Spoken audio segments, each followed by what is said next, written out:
Arnab Goswami on the debate.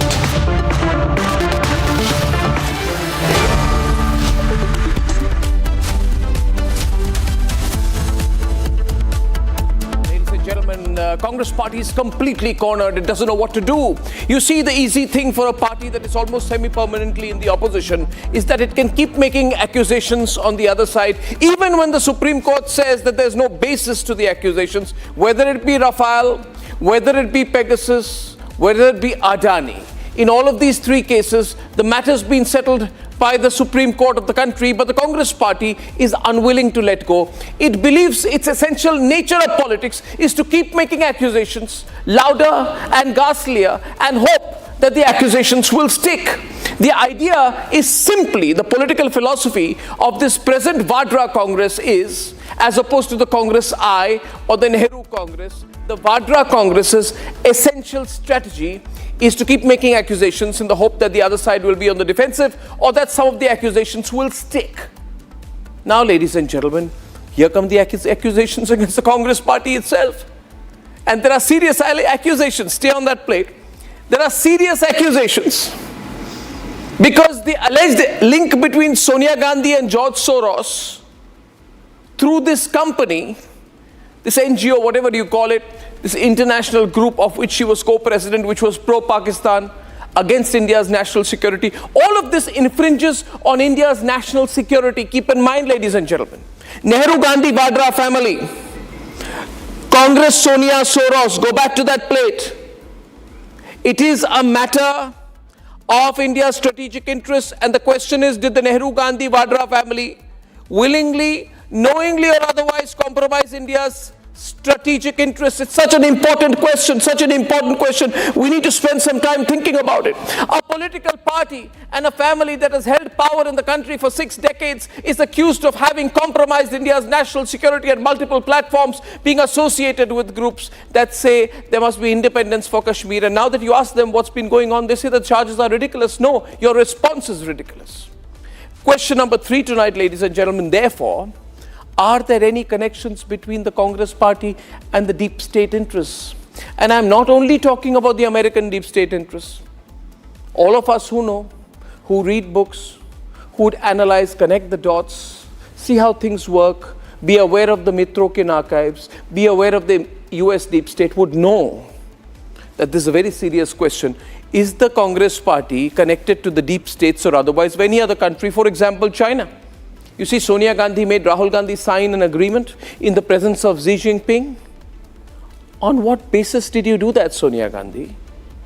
You are not Prime Minister of India. You can now say, I did it as a Congress party leader. No, you can't do that. It's a ruling party. You're associating with a ruling party which is permanently attached to the ruling establishment in China. So you have, as a party, entered into an agreement with a government of a country whose strategic interests are opposed to our country, which has carried out war in 1962 against our country. How did you do that deal? Therefore, emerging from Soros is the question, are there any compromises? And did a Nehru family member also meet George Soros in 2009? What are those deep connections? Deep connections. So deep that George Soros went all the way, came all the way to India, got on a Kingfisher plane to meet a Nehru family member for a meeting organized by a Nehru family member. What are these connections? When it is said by Shashi Tharoor himself that George Soros is not an investor, he's a person with a worldview, he wants to influence India, then why these deep connections, and why should Republic not ask what the whole country is asking right now?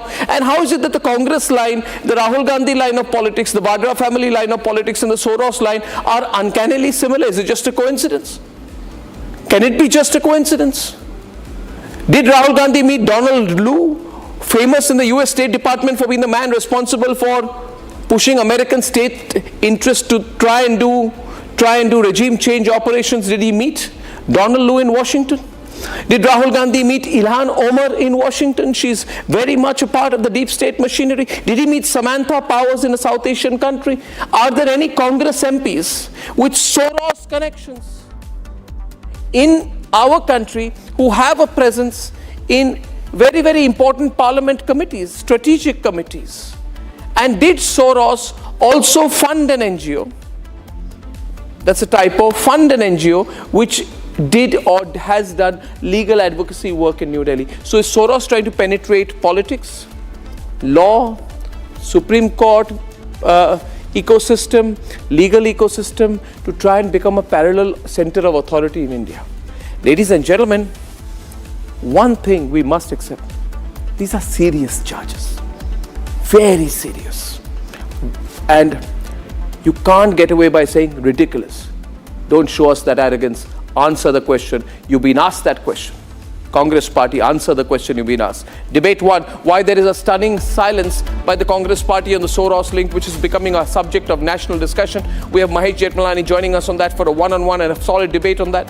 And debate 2 this evening, ladies and gentlemen, we have a case where a 34-year-old professional commits suicide, saying that I'm being harassed by misuse of the laws and there is nothing for men's rights, and my wife or ex-wife is harassing me along with the family. Here comes the case on 498A. Very often these are subjects which have been avoided. Republic won't avoid it. Do men have any rights in this country? We know about women's rights. What about the rights of men? That's at 9 o'clock, and here are the headlines this Wednesday evening on the Debate Tonight.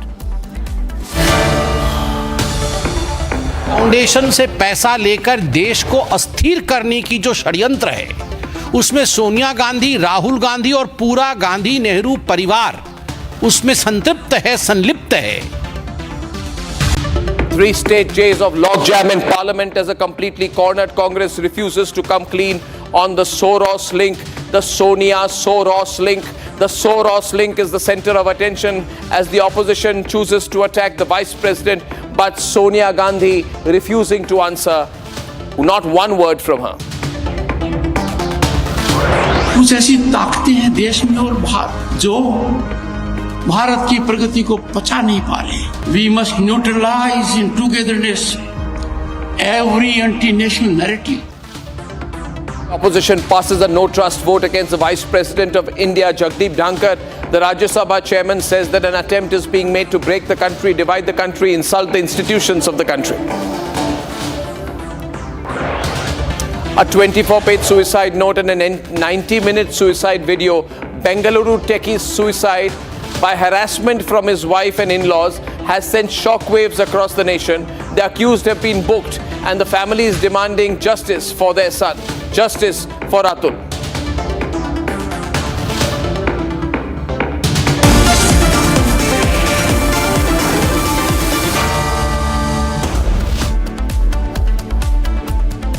Ladies and gentlemen, the Congress is caught in a terrible position between a rock and a hard place. It does not have a single answer on the Soros issue.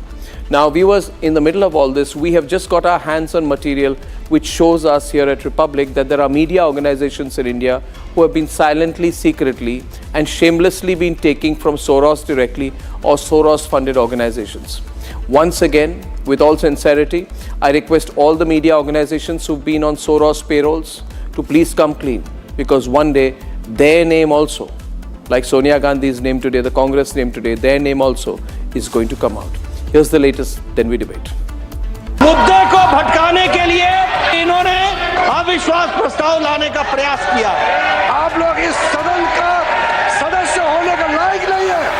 शर्म आना चाहिए आप लोगों को। Soros और सोनिया गांधी, श्रीमती सोनिया गांधी जी का क्या संबंध है? The showdown in Parliament over the Sonia-soros link continued on Wednesday. ये संविधान के हत्यारे हैं। हम आपस करना चाहते हैं। आपने देखा कि किस तरीके से संविधान के हत्यारे हैं। With the no confidence motion moved against VP Dhankar becoming the center of BJP's attack on Congress. 72 साल बाद एक ऐसा किसान का बेटा उपराष्ट्रपति के पद में पहुंच करके इस देश को सेवा करने का काम किया है। विपक्ष के लोग ना लोकतंत्र को मानते हैं, ना चेयर का गरिमा को ध्यान रखते हैं। उपराष्ट्रपति का पद को, उपराष्ट्रपति का गरिमा को अगर आप लोग अटैक करेंगे तो हम बिल्कुल बचाव करेंगे। Leading BJP's attack once again was leader of the House, JP Nadda. This is a design to deviate the attention of the nation from the issue of the sovereignty of the country, the major opposition party, and the relationship between George Soros should be discussed. Rajya Sabha to Lok Sabha. The Sonia-soros link fireworks spread in Parliament today. It is the Congress party using George Soros and other international bodies due to which the country today is suffering. There are internal problems caused by the Congress party association with George Soros funded organization. The Congress party is solely responsible. 3 days on, the Congress hasn't said a word.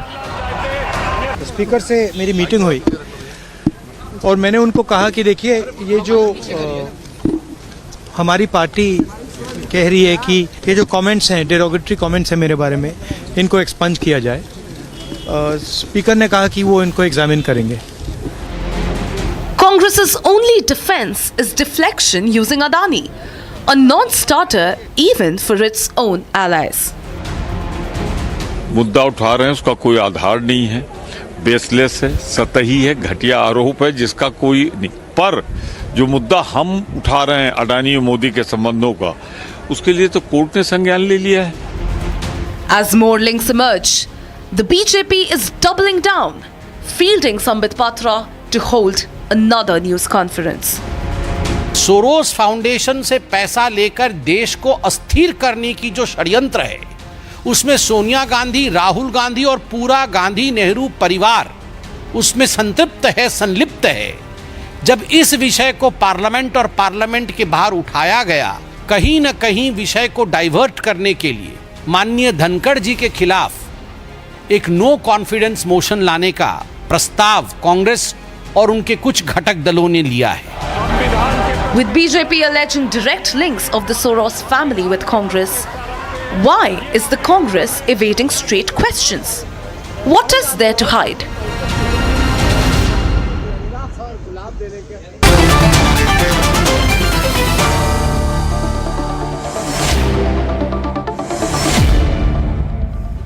Member of Parliament and Senior Advocate Supreme Court Mahesh Jethmalani put out a tweet this morning saying that there should be a UAPA case against Sonia Gandhi, there should be a criminal case filed by the NIA.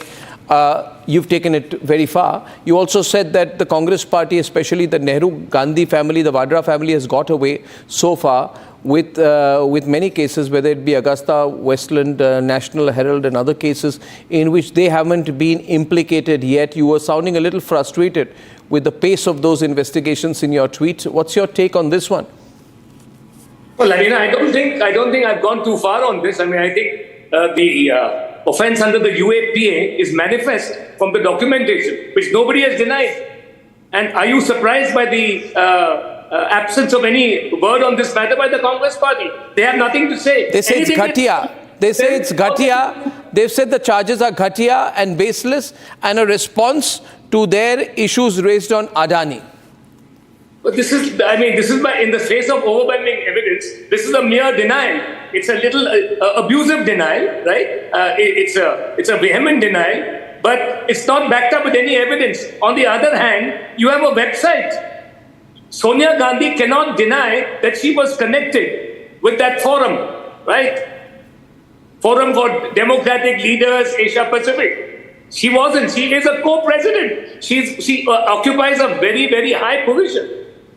There is the Soros link because the George Soros Foundation funds that forum to a large extent. It may be the major funder, in fact.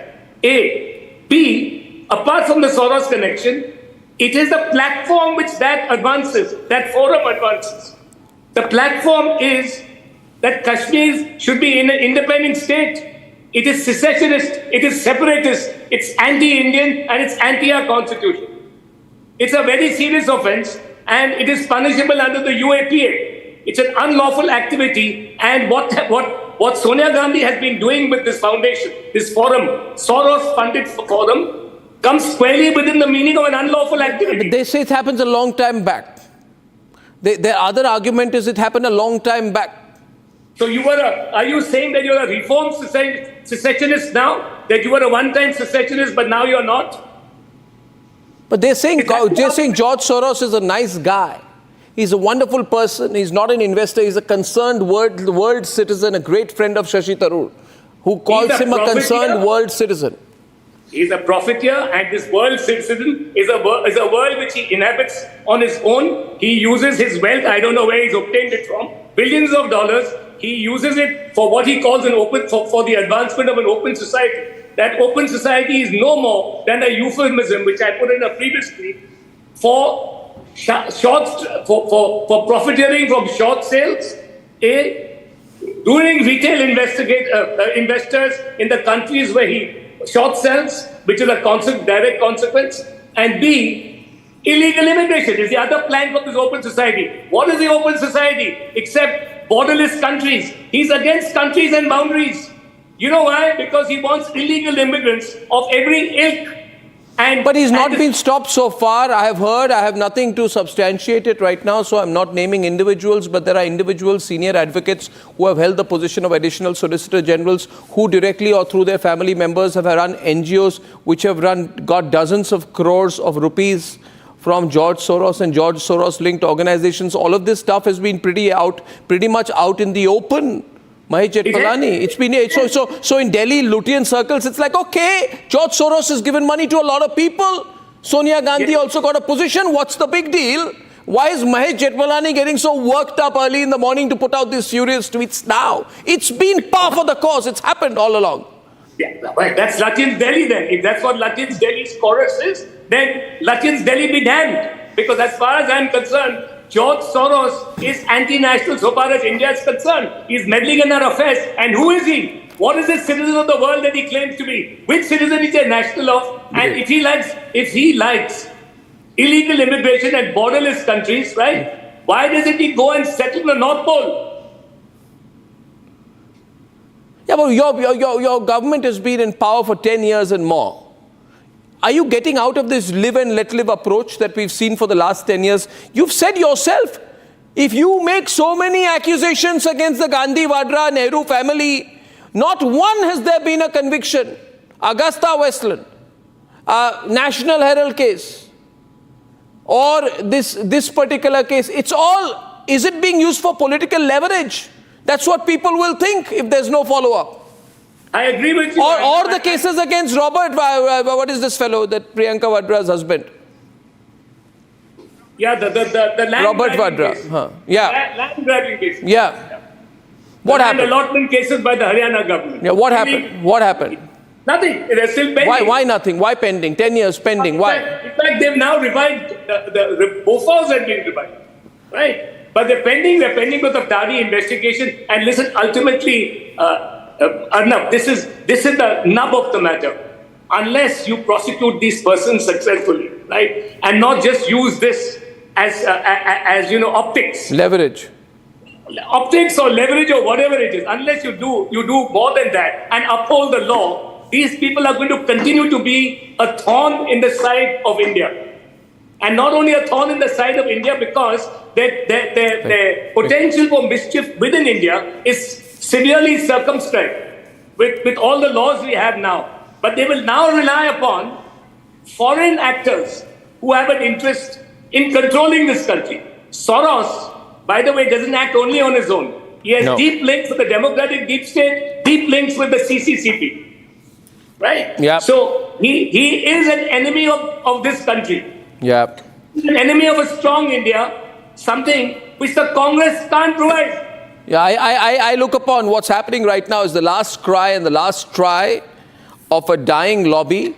But yet, I think your tweet was very interesting today. It's out on Republic World, ladies and gentlemen. And by the way, on Republic World, Mahesh Jethmalani's tweet, and it's a furious tweet that he put out this morning. And that's what I like about Mahesh Jethmalani. He takes the party line, but he has a little bit of his own line as well. Reminds me very much of his brilliant late father. Thank you very much, Mahesh Jethmalani, for joining me tonight. It's a pleasure talking to you, sir. Thank you very much. And after Mahesh Jethmalani, ladies and gentlemen, we are going straight into the debate. And we have, we got Renu Mittal back tonight on the debate. Fantastic. Now we'll have some fireworks because Renu Mittal versus Sanju Verma is legendary stuff. And Jyotsna Tirunagiri of the TDP couldn't make it to the studio. She tried, but she's there live with us. Binay Kumar Singh, Vivek Srivastava and Piyush Joshi. Okay, Renu Mittal, since you've come after a long time, starting with you, why is Sonia Gandhi looking so disturbed? Take a look at the pictures there. The answer, I was with George Soros organization, I was not. Why remain quiet with Pramod Tiwari behaving like Mike Tyson, trying to punch everybody else, a lot of drama? Say, I was, or I was not. Don't keep saying it's ridiculous. It's ridiculous. Saying that is ridiculous. You got to answer the question. Was there a link between George Soros and Sonia Gandhi? You got to answer that. Arnab, the point is that for years now, Republic Channel and others who are close to the government have been running this campaign on George Soros. Okay, now George Soros is a topic now which has come out. You are going hammer and tongs because Rahul has said Adani and Modi are one. Okay, this is a response to that. Now, दूध का दूध और पानी का पानी हो जाना चाहिए. Let us have a debate in Parliament. Why is Nadda allowed to stand up and speak? On mention George Soros. Why is Nadda allowed to stand up and speak on Soros? Whatever they are, they need to. Yeah. And then why the opposition is not allowed to defend itself? So Mr. Chairman decides that it's time to shut down the House and not allow the House to discuss or to speak. So this is what the world Soros has seen. storm. And then you say, why is there a no confidence motion against Mr. Dhankar? Mr. Dhankar is behaving according to Mr. Kharge like a spokesman of the government of India. And he's totally partisan. He does not allow debate, discussion, except whatever the ruling party. No, let the parliament debate George Soros. Let the parliament debate Adani. What is wrong with it? A report in Op India says a report in Op India says that there was a meeting between a report in Op India says that Anil Nehru, son of Braj Kumar Nehru and Fori, right, and Fori, who is the wife of BK Nehru. And BK Nehru is a cousin of Indira Gandhi. BK Nehru is a cousin of Indira Gandhi. That George Soros flew into Delhi, and then from Delhi he booked a private chartered Kingfisher plane to go to Chandigarh and meet the Nehru family member. Why? Why? Discuss it on the floor of the business. Listen to me. He went to Chandigarh to do what business? Who is open? What business did he go to do in Chandigarh? Doesn't matter. Doesn't matter. Matters. India is an outfit of the BJP, RSS. We have no. Let the parliament discuss it. Let all these accusations come on the floor of the parliament, and then you say if the opposition is not responding, then dal mein kala hai ya puri dal kali hai. The point is you want to go on making accusations with no answers from anybody. Okay, viewers, on the question tonight, top ban. The thing is, thank you very much. Okay, Renu, that's absolutely brilliant opening by you. Can I get Sanju? Sanju, listen. Is this going to be a popular subject? You really think people across the country are interested in George Soros? They know who this ex-Hungarian renegade is? Do people know who Soros is? For last 2 years, every program is about George Soros. Okay, can I come in now or not? Sanju Verma on the Soros talk. Sanju Verma, please. Thank you. Please. Arnab, first and foremost, let me say one thing very categorically. Top ban. This entire charade by the opposition that Jagdeep Dhankar is not cognizant of the opposition stand and is only peddling the narrative of the ruling party. I think that is a whole lot of balderdash. I will give some hard facts in 20 seconds. The opposition wanted a discussion on CAA. Modi government agreed. Opposition ne kya kiya? Shoot and scoot. Opposition wanted discussion on UCC. Modi government agreed. What did Rahul Gandhi do? Shoot and scoot. Opposition wanted discussion on Doklam. Modi government agreed. Rahul Gandhi shoot and scoot. Opposition wanted discussion on Galwan. Amit Shah agreed. What did Rahul Gandhi do? Shoot and scoot. Opposition wanted discussion on Pegasus. Modi government agreed. Rahul Gandhi, what did he do? He walked out, shoot and scoot. Opposition wanted discussion on Ram Mandir. Modi government agreed. What did Rahul Gandhi and his cabal do? Shoot and scoot. They walked out of the parliament. Opposition moved a no confidence motion last year, led by Gaurav Gogoi on the Manipur issue, And the moment Prime Minister Modi started speaking on Okay, Manipur, Vivek, count it. Rahul Gandhi, Gaurav Speak. Gogoi, I can't hear his they audio. walked out of Parliament, Audio is same off. approach, You're shoot and unmute. You're spill. muted, Vivek. You're muted. You're muted, Vivek. Huh. Article 370, Rahul Gandhi wanted a First of discussion in all, Parliament. Sanju, it's a long rally you have done. Can you tell me if you discussed the abolition of 370 with the opposition parties? You did not. You did not allow Rahul Gandhi or Sitaram Yechuri, Comrade D. Raja to a lengthy interjection. First part. I don't think this is fair. Number two. Okay, 1 minute. Let her complete now. She's about to complete. Vivek, she's about to complete. She's about to complete. Renu, she's about to complete. Let Parliament debate. What is Parliament about?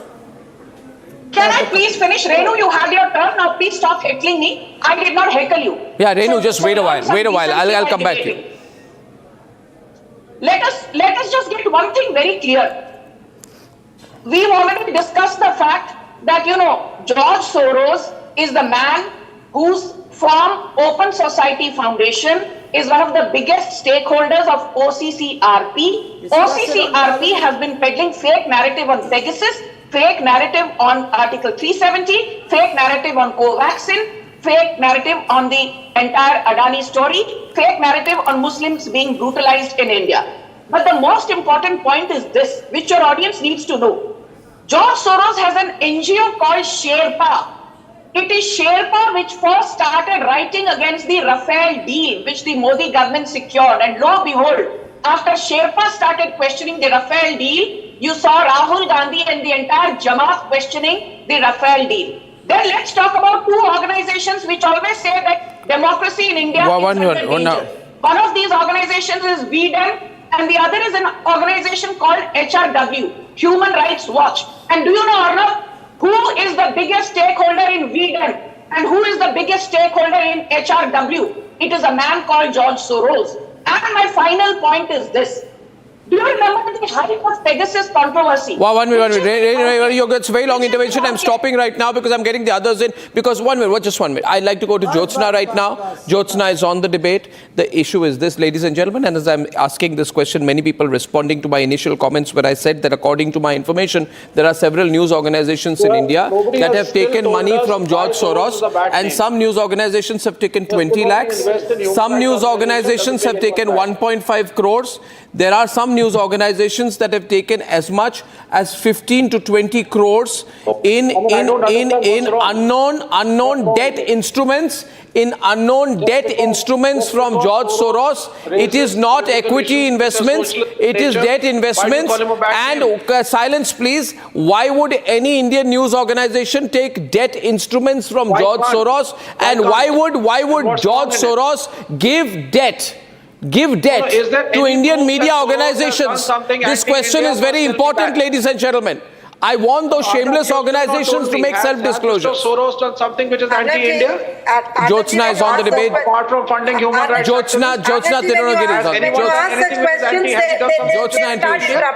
Is it wrong to fund human rights organizations? Arnabji, you asked me a question, let me answer it. Let me answer it. The problem here is, Arnabji, this particular person and this particular organization through his Open Society Foundations or whatnot, they are known to support political movements that actually challenge the incumbent governments. They are known for that. उन चीजों में वो माहिर है. वो such kind of organizations है. First thing is, today we have to accept one point, Arnabji. We, the government and the people of India, are fighting destabilizing elements at the country level, and also probably when the opposition is mixed with them, to safeguard the nation. We are actually fighting. I think it's just not we. When I say it's just not we, the government alone, I say that it's the people of India and also some media organizations like you, because the point is we need to have a stable government. We need to have an able government, a government that has been chosen by the people of India through democratical process. And today we have such kind of organizations and oppositions supporting such kind of organizations. In fact, Arnabji, I'll give you an example here. I think for the past 5 years in the state of Andhra Pradesh, we saw YSRCP regime. Similar, a regime which actually supported destabilizing elements which would actually, destroy and destruct the state. Similar thing we are seeing in the form of Congress in the center today. I'm sorry That's to your say this, go-to but we argument, are you know, seeing for the same everything. thing. I'm sorry, but I'll have to say this. I'll have to quote this very strongly, Arnab ji, because I think I'll tell you why. See, this particular organization and this particular person is known. We all know it. He's been supporting political movements to destabilize the governments that are functional, destabilize the governments that are people-centric governments. He's known for it. So my question is, somebody from the panel said, we are open for debate. We are open for debate, magar wahan pe if you go back to your earlier, this particular thing. I don't know why, but I have a huge respect for Sonia Gandhi ji, but again, I don't know why she looks so puzzled. Yeah, she's looking very puzzled. Just the body language observation in a minute, and then I'm coming to you. She looked puzzled. She looked cornered. She had 4-5 people around her. Can I just make a brief interjection? I think And I don't know. I'm not supposed to say this, but something is wrong somewhere, Arnab ji. That face shows it. Something is wrong somewhere. Ma'am. trying to say, I heard Piyush is responding. I heard the Honorable Minister, the leader of the Rajya Sabha House, Honorable JP Nadda ji mentioned we should discuss this. If you believe so strongly that what has been done by Mrs. Sonia Gandhi is sedition, investigate and punish. Why shout? And are we talking about Osama bin Laden, or talking about Al-Jawahiri, or are we talking about let him finish. Sanju, wait. Now, Sanju Verma also mentioned that he owns some organization called a Sherpa. I don't know where she gets her information from. I've been looking at just checking because I was not aware of this organization Sherpa. I looked around, I just fizzled around, and I did not see the mention of George Soros' name anywhere. Nevertheless, he would have donated, might not have donated, who knows? But just shouting that you're trying to destabilize the country, opposition leaders are engaged in destabilizing the whole democratic system and democratic structure of this country and not investigating. Ma'am, I'm just winding up. I did not interfere. No. Madam, I did not interfere while you were speaking. Just hear me out. That's what destabilizing the structure of democracy is all about, madam. When you don't allow the opposition to speak, when you don't allow your opposition's voice to be heard, that is destabilizing democracy, not the other way around. So come on, if Sonia Gandhi has committed sedition, investigate and punish. If Arvind Kejriwal has done something wrong in repairing his house, punish him. Where are the audit reports? Where are the investigation agencies reports? What is NIA doing? Just shouting, sher aaya. No, one minute. This is very fine of you. One minute. Piyush.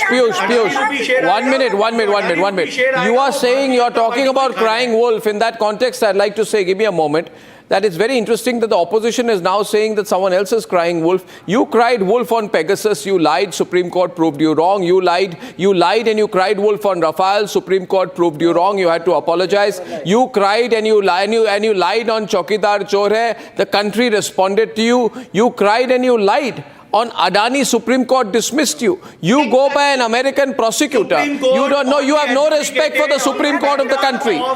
You want to insult the Supreme Court of the country. You are against the institutional interests of the country. And my question tonight is this: okay. Listen. Let's look at the pattern of behavior. Let's look at the pattern of behavior in Doklam 2017. Rahul Gandhi met Chinese ambassador to India, Lu Zhahui. Then Congress, then Republic reported. Republic reported that Rahul Gandhi went and met Lu Zhahui. And then the Congress party said, we have put out fake news. Congress party said, we have put out fake news. But the Chinese embassy said, no, Republic is correct. There has been a meeting between Rahul Gandhi, then Congress Vice President, and Lu Zhahui.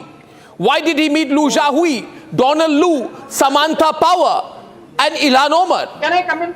I'm asking, the nation wants to know, why does Rahul Gandhi meet these people like Zhu Zhahui? Ilan Omar, Donald Root, Samantha Power. Mr. Vajpayee, George Soros. George Soros visited India. All right, calm down. I'll get two at a time, please. Jyotsna, before you, I'm the day, find the proof and put them behind bars. Make a statement on Soros. Make a statement on Soros on the floor of the House. Make a statement. Soros is a good man. TV channels a free hand. Go on making accusations which have no basis, no truth, nothing. That's not called a denial.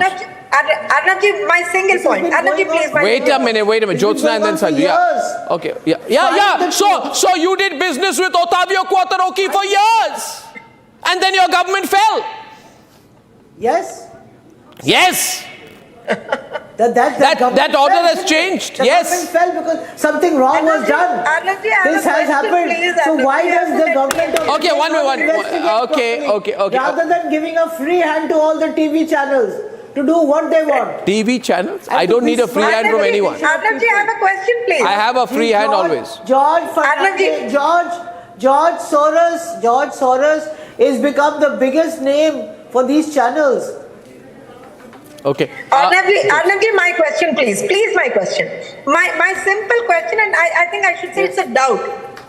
They now say substantial evidence and there should be something, in your hand to put charges against somebody. अब इन लोगों ने धनकर जी के ऊपर एक no confidence motion move किया है. On what basis, sir? Where is the substantiative evidence there? Where is the bias there? For them, अभी आप देखिएगा. They'll say anything on earth in the parliament. They don't have a problem. Rahul ji can wear a t-shirt with Adani and Modi ji's t-shirt on his back and say that I'll get into parliament with this. That is no problem. But the same Congress government in Telangana stops the opposition MLAs from wearing the same t-shirt because they don't want them inside the assembly. So hypocrisy के से ये लोग I don't know what to say this about their hypocrisy. My simple point sir, जब भी parliament start होने जाता है तो why do such things come? Because they want to interrupt the parliament, they want to disrupt the parliament, they want to literally waste time. अब ये लोग पढ़ाई तो करने आते नहीं सर. एडमिशन तो ले लिया स्कूल में, पढ़ाई नहीं करना है लोगों को, पढ़ाई नहीं करना है, खाली वहाँ बैठना है, मजे करने हैं, बस चिल्लाना है. नहीं sir, I'm sorry ma'am, Ritu ma'am, I'm sorry. The point here is, why aren't you allowing the parliament to function? Why aren't you allowing the parliament to function? Answers. Yes, why isn't the government allowing parliament to function? We are 2 weeks down. Why is the government going on? Okay, one minute. May I just may I come in here and just is not being allowed to run. Why questions are not being answered?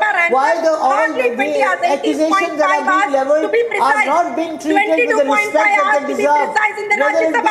And what are these guys talking about? Constitution. Now, I'm talking numbers, sir. Now see, George. Time नहीं देते बात करने के लिए. कोई मुद्दा नहीं discuss करना है पार्लियामेंट में इनको.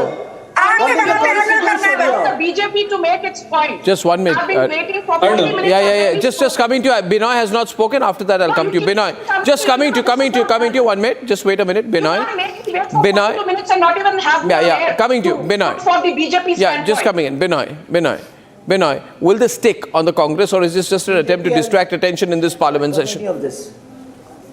Arnab, the fact is that in the last few years, Rahul Gandhi has been meeting people with doubtful credentials. This is a fact. And what is the business of George Soros? What business? Can anyone answer here? His business is philanthropy. Through philanthropy, in disguise, he topple governments, he topple economies, and from that he makes... Which governments? So yesterday philanthropy was a charity. But today, philanthropy is a business. Vivek down, the other guy. Philanthropy is a business. So let's look at the relation between the Gandhi family and George Soros. They have familiar ties. Fori auntie was, very close to them. But it is not about just George Soros. Look at about Salil Sethi. Salil Sethi, the head of Soros Foundation in India, his father was charged with sedition. Salil Sethi's father, Vetiraj Shekhar Sethi, he was charged with sedition many times. So he is a second generation anti-national guy and he's friend of Rahul Gandhi.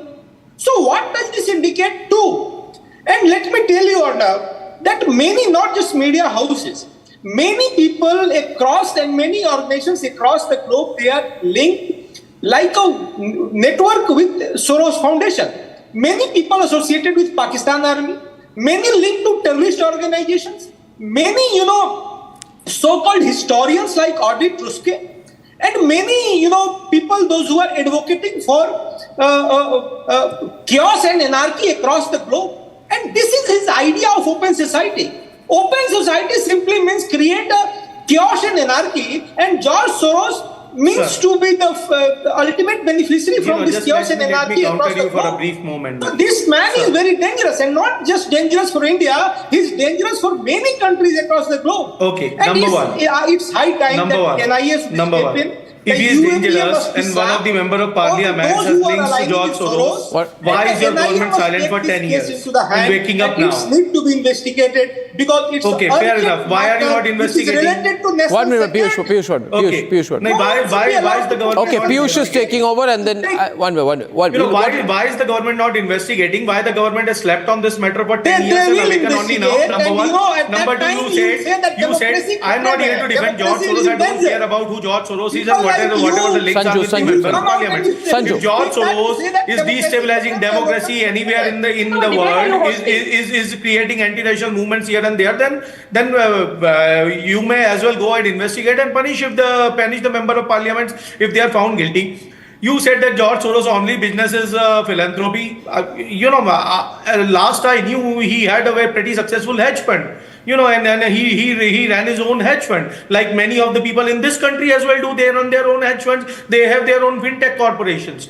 So, all this halla that the BJP government is suddenly creating, it just the typical modus operandi of the BJP-led Can I now come in or not? देश खतरे में है. He can't go on and on and on. I need to give a rebuttal. काम करते हो नहीं रहा, काम करते आ नहीं. अरे भाई साहब, अभी मैंने आपका पीयूष जी बहुत लंबा चौड़ा भाषण सुना. अभी प्लीज जो मैं कह रही हूँ उसे भी ध्यान से सुनिए. Can I now speak? क्या लंबा चौड़ा भाषण? बीजेपी का भाषण सुनते रहते हैं हम लोग. Okay, 1 minute, Renu, let her. Renu, after her I'll come to you, please. Renu, after her I'll come to you. After her I'll come to you, yaar. Come on now. Now, first and foremost, let's get this very clear. There are two concepts which the opposition is working on: good Adani and bad Adani. When Adani gives 85,000 crore thermal power project to Ashok Gehlot when he was the chief minister in Rajasthan, he becomes good Adani. When he gives 47,000 crore worth of coal mining project to Bhupesh Baghel when Bhupesh Baghel was chief minister of Chhattisgarh, Adani becomes good Adani. When Adani executes a 12,000 crore project in Telangana for Revant Reddy, Adani becomes good Adani. But the same Adani, if he is doing projects in Uttar Pradesh, he becomes bad Adani क्योंकि उत्तर प्रदेश में BJP की सरकार है. If the same Adani is executing solar power projects in Uttarakhand, he becomes bad Adani because Uttarakhand में BJP की सरकार है. If the same Adani wants to redevelop the Dharavi slums in Maharashtra, he becomes bad Adani because Maharashtra में BJP की सरकार है. So this concept of good Adani and bad Adani, this is something that the आम जनता can see through. लोगों को समझ में आ गया है कि राहुल गांधी के पास कोई ठोस मुद्दा नहीं है. So good Adani versus bad Adani का narrative चलाने की कोशिश की जा रही है. My second point and very important. When we go on debates, people tell me, are you Adani spokesperson Sanju Verma? Why are you speaking on behalf of Adani? I can turn around and ask Rahul Gandhi, Congress Darbaris and the leftist Jamaat, are you guys spokespeople of George Soros? Are you guys spokespeople of Nathan Anderson? 1 versus 3. Are you guys spokesperson of Hindenburg Research, a short-selling firm which has been We'll expose your nexus with Adani, and I don't see anything wrong with by the US FINRA. I don't think he has done anything bad Nathan for this Anderson nation. has been indicted by the US FINRA. He met the 1 versus 3. My last point is this. Volume, adjust. Was Vajpayee a traitor? Can I please Was he finish? trying to destabilize this This nation? point has not been made by anyone on any show. Who is Anurima Bhargav? Who is Sunita Vishwanath? Who is Raju Rajagopal? Who is Basharat Peer, the ex-editor of New York Times? Who is Sheikh Ubaid? What's wrong? I don't understand. Somebody is giving money for philanthropy, somebody is financing what is this name calling? What's your problem? By George Soros directly or indirectly and continuously peddle the narrative that Indian democracy That is your opinion. 1 minute, yeah, calm down all of you. 1 minute, we're getting Renu in. We're getting Renu in. Renu, come on. Renu one now, please. Sanju, be brief, Renu. Renu C. Renu C. Once upon a time there was a party. Once upon a time, I'll tell you a story. I'll tell you a short story, Renu. Short story. Once upon a time there was a party. The party was called the Congress Party. It had different leaders. It had different leaders. It had Madhavrao Scindia. Yes. It had Jitendra Prasad. It had Rajesh Pilot. It had V.N. Gadgil. And then keep quiet. My story is going. And then one day, Adani. 1 minute, And then one day, Soros took over, and now the Congress Party has Robert Vadra and Jairam Ramesh. End of story. Soros has become your pet object. Now my question is, 1 minute. Renu, let me tell you. There was, you see, the Soros has said that I want to bring down Modi by bringing down Adani. Congress's only focus is Adani. The OCCRP report is funded by Soros and the American deep state, which means three people are connected. Rahul Gandhi, Congress, Soros, OCCRP, American deep state, Open Society. It's logical. Owned by George Soros. It's logical. QED. Owned by George Soros. Theorem proved. W owned by George Soros. Forbidden story. End of story. There's nothing to discuss. Why don't you name yourself Congress A? Congress Adani. Forbidden stories which ran the or rather Congress S. Call yourself Congress Soros. Arnab, this whole narrative, the entire narrative is becoming more and more ludicrous by the day. It has become so figment of That's what Rajiv Gandhi said about Bofors. That's what Rajiv Gandhi and Sonia Gandhi said about Bofors. What happened? What the Adani hit job is a figment of my imagination. Where is the back? Renu, louder Renu. Where is the back? Of my imagination. No. संविधान खतरे में है. That narrative is let her speak. Sanju, 1 minute, please. Renu and Jyotsna. Renu and Jyotsna. Go on, Renu. Yeah, please let me finish. Just one last word I'm going to say, that this is now becoming more and more ludicrous. The fact is that the BJP has no facts on the ground. It cannot, it is not investigating anything at all. When they don't have an answer, they say this. Innuendo and allegations. What's your answer? Is it not right that they have destabilized the governments? Is it not right that philanthropy के नाम पे वो पैसे लेके governments को यहाँ पे ये कर रहे हैं? हाँ कि ना मैम आप ये तो बता Why are you so insecure? Why are you so insecure? Because it's a question of my national security. Destabilized. I think Mr. Modi is doing quite well. He's running the government well. How do you say it's a question of my country? Because it's a question of my integrity. My country's integrity. I hope you understand. Don't take yourself so seriously. My country is serious to me. Seriously, Sanju Verma. मेरा भारत महान है. My country is definitely serious to me. You are not serious at all about yourself. Your country is safe. It's also my country.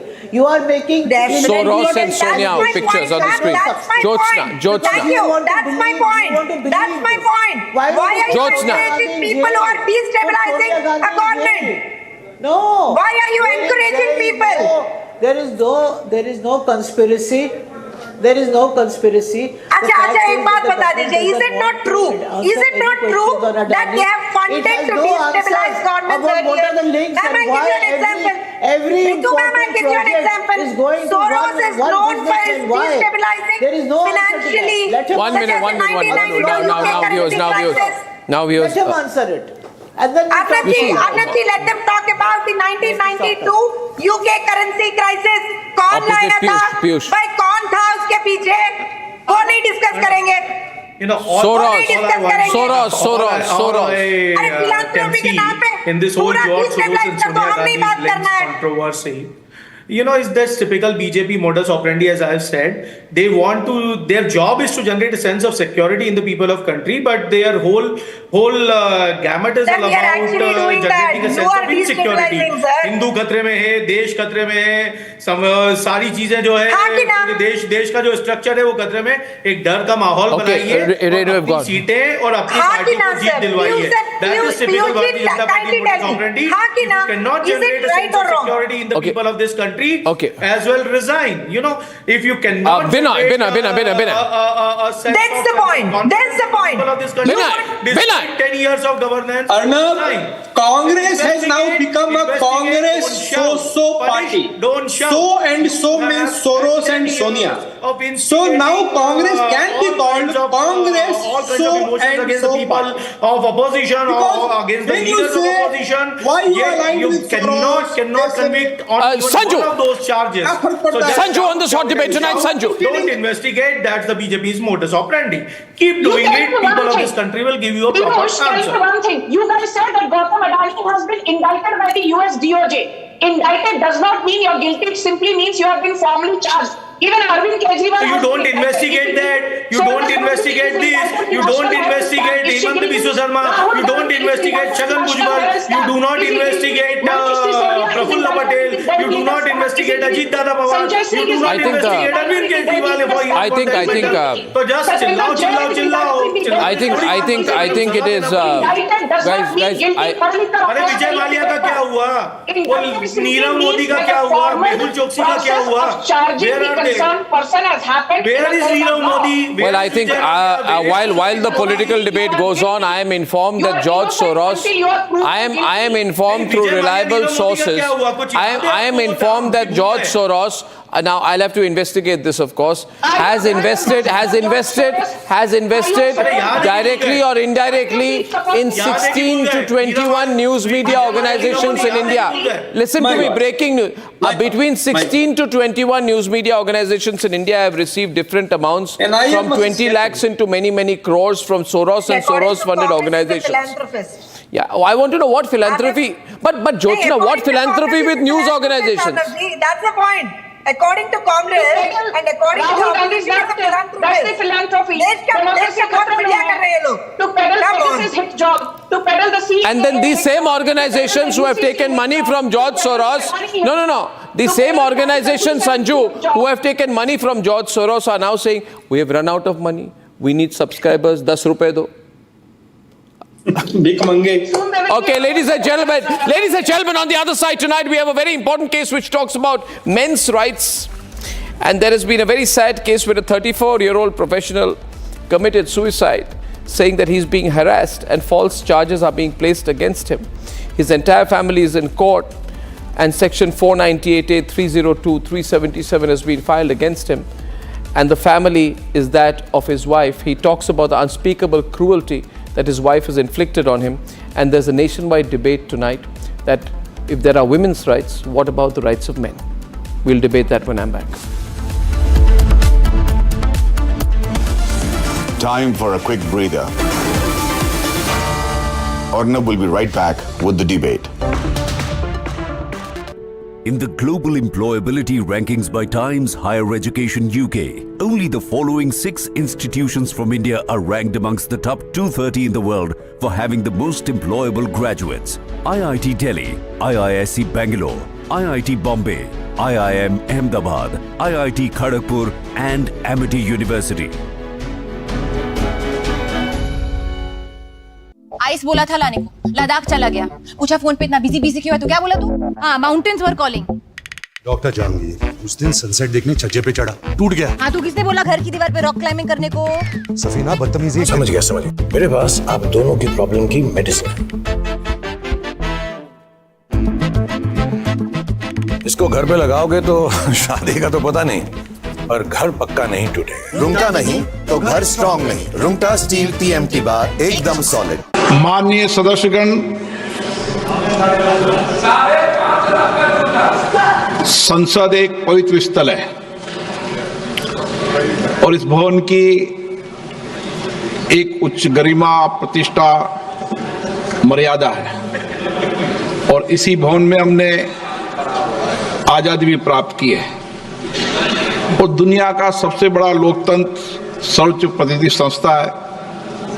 संसद में देश की designed to deviate the attention of the nation from the issue of the sovereignty of the country and the major opposition party and the relationship between George Soros should be discussed because हम आम आदमी के लिए प्रतिबद्ध हैं और मैं 2 दिन से इस विषय को रख रहा हूं। Time for a quick breather. Arnab will be right back with the debate. Ice बोला था लाने को, लद्दाख चला गया, पूछा फोन पे इतना बिजी क्यों है, तो क्या बोला तू? हाँ, माउंटेन्स वर कॉलिंग। डॉक्टर जहांगीर उस दिन सनसेट देखने छज्जे पे चढ़ा, टूट गया। हाँ, तू किसने बोला घर की दीवार पे रॉक क्लाइंबिंग करने को? सफीना बदतमीजी। समझ गया। मेरे पास आप दोनों की प्रॉब्लम की मेडिसिन है। इसको घर पे लगाओगे तो शादी का तो पता नहीं, पर घर पक्का नहीं टूटेगा। रुंगटा नहीं तो घर स्ट्रॉन्ग नहीं। रुंगटा स्टील TMT बार एकदम सॉलिड।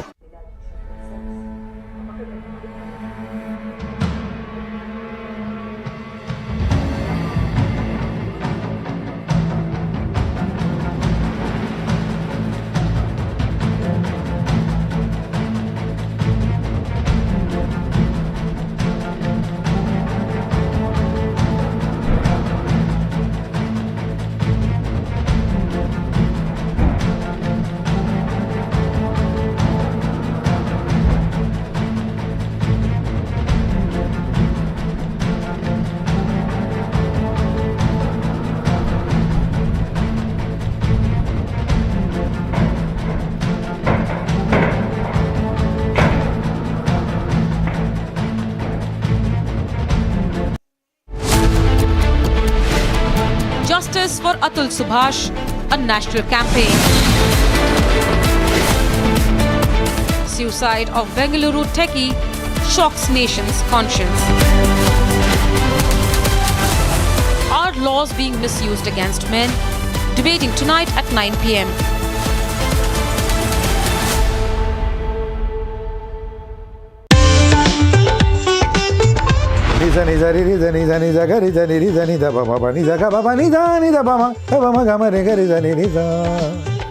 सुरों की महफिल, शक्ति का संगम, सितारों का जमावड़ा, शानदार होगा नजारा। दिग्गजों की जुबानी, नए भारत की कहानी, सजेगी गीतों की माला, किस्सा गोई का बोलबाला।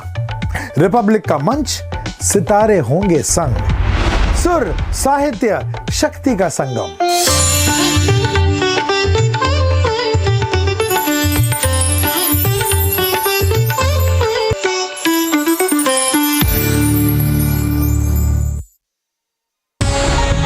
आपने मेरे कई किरदार देखे, बदलते पर्दे पर बदलती तस्वीरों को देखा है।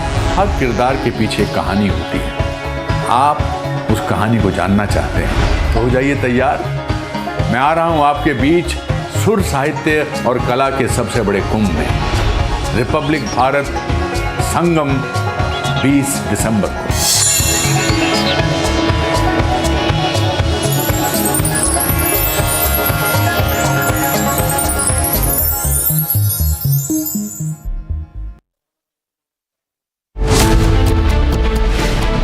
Justice for Atul Subhash, a national campaign. Suicide of Bengaluru techie shocks nation's conscience. Are laws being misused against men? Debating tonight at 9 p.m.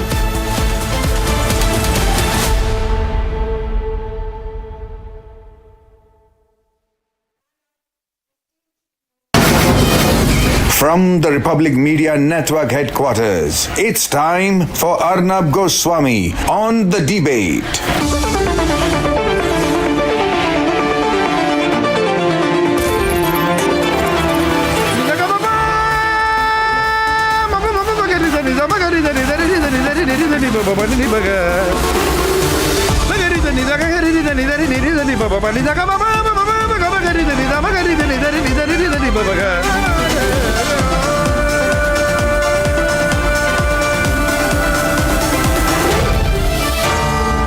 Arnab Goswami on the debate.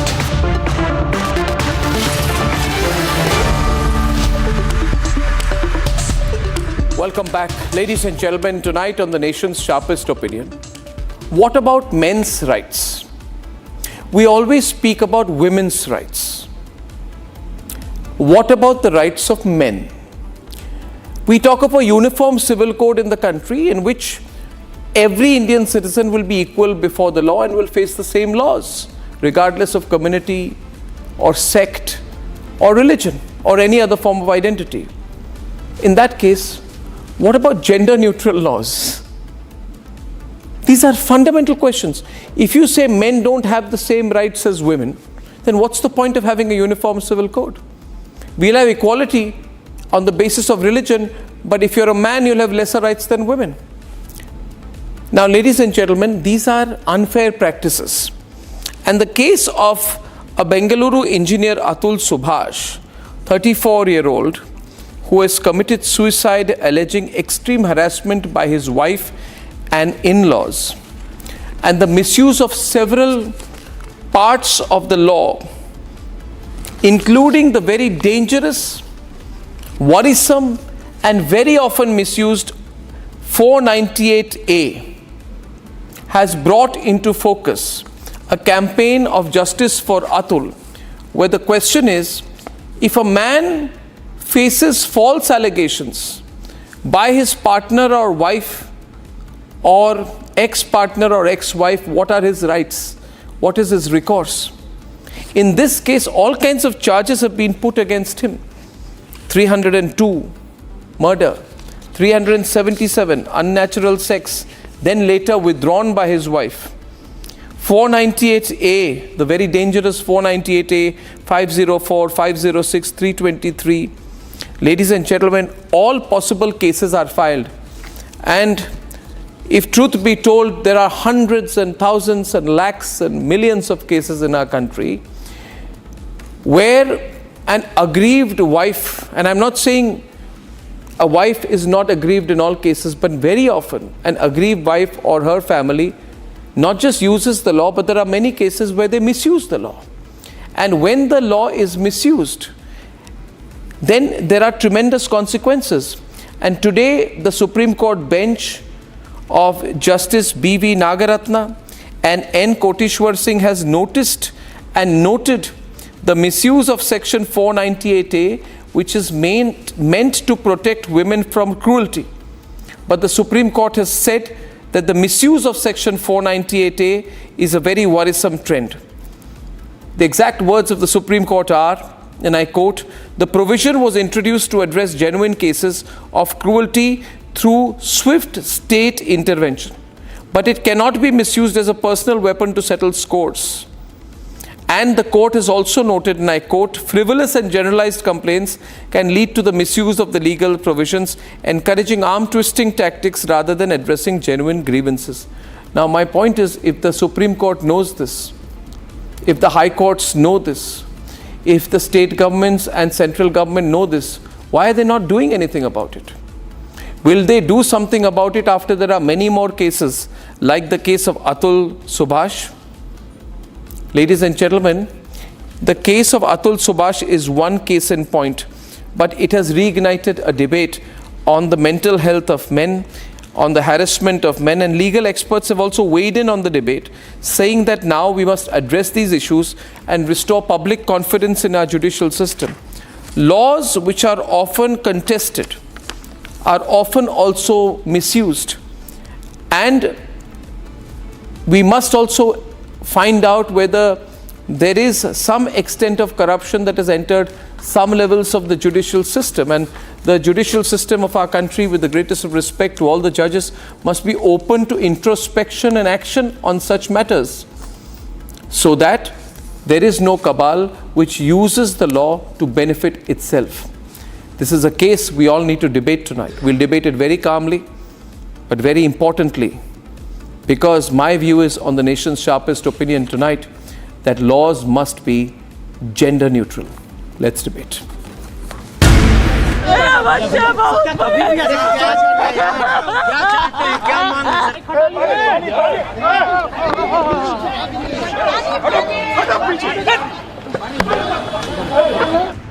A suicide note running into 24 pages and an almost 90-minute long video has shaken India's conscience.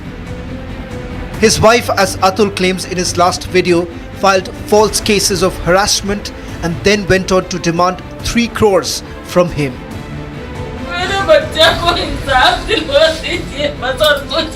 A father who yearned to meet his son but was reportedly asked 30 lakh rupees for it. The suicide of a 34-year-old software engineer from Bengaluru has sent shockwaves across the nation. जो हुआ वो एक system failure है, I can say एक system failure ऐसा जिसमें एक husband को एक एटीएम मशीन की तरह ट्रीट किया जा रहा है। तो मैं ये चाहता हूँ कि मेरे भाई को जस्टिस मिले।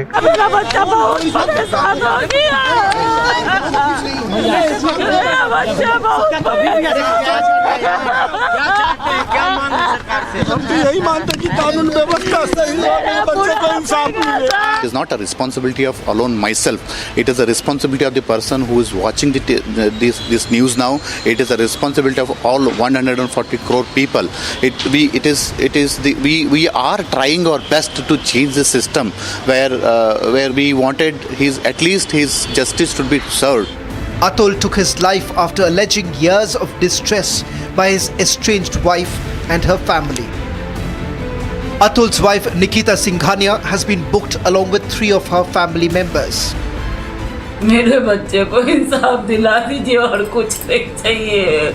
The 4 accused have been charged of abetment of suicide.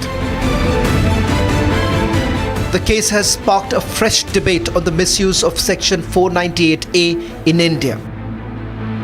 Atul's desperate video plea has drawn attention to the increasing incidence of harassment leading to suicides, and calls are growing for stronger legal action against such abuse. A Supreme Court bench comprising Justices B.V. Nagaratna and Koteswar Singh noted that sometimes the provision originally intended to protect women from domestic violence and harassment is increasingly being exploited by a few women. Not only that, the bench opined that this law is now being weaponized to force the husband and his family to comply with unreasonable demands. Justice's due were his last words. Will the system that let him down ensure it fights for him now?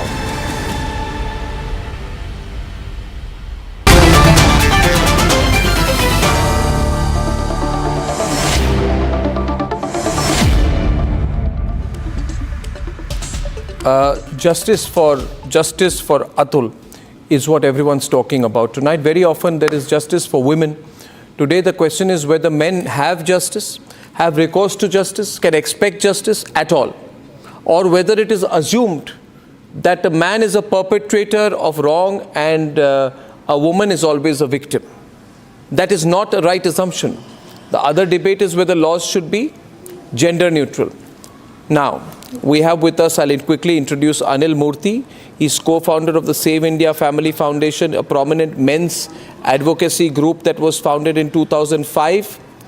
We have Advocate Prashant Mendirata, Supreme Court lawyer. He has done many cases on men's rights. We have Deepika Narayan Bhardwaj, I would say one of the most prominent men's rights activists in the country. And we have women's activists here tonight on the program.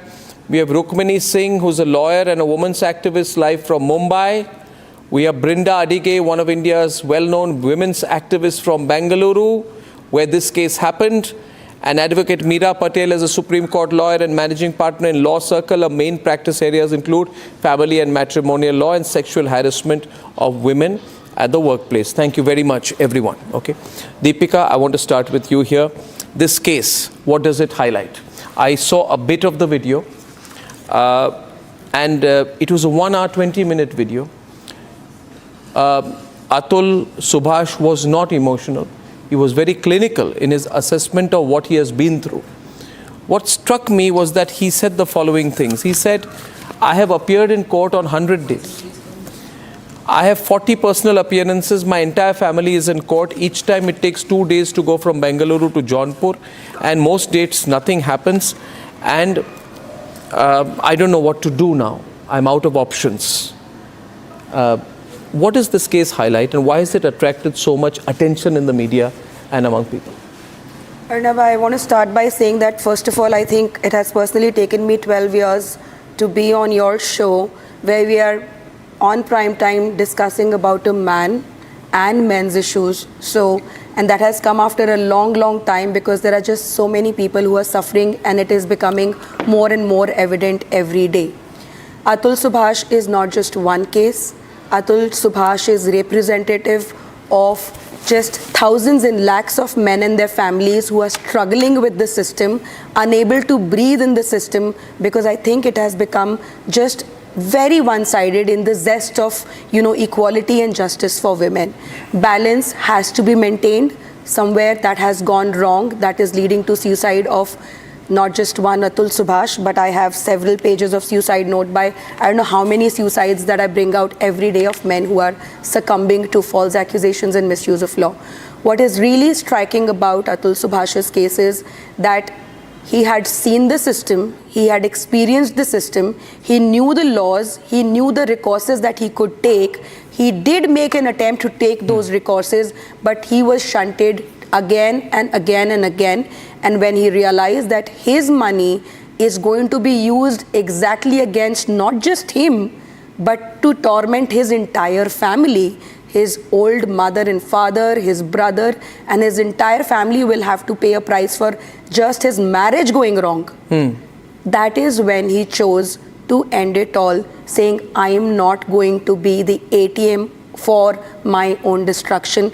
And that is real life experience of so many people who are in matrimonial disputes today, men. I would intervene here, because I have Vikas Modi, who is the brother of Atul Subhash, who has agreed to come on our program for 2 or 3 minutes. So I will go to Vikas and come back to this discussion. Vikas, first of all, my condolences on the demise of your brother. Now, why did he lose faith in the system? If he was facing injustice, they can say justice can be delayed, but it cannot be denied. Why did he lose faith in the system and take his own life?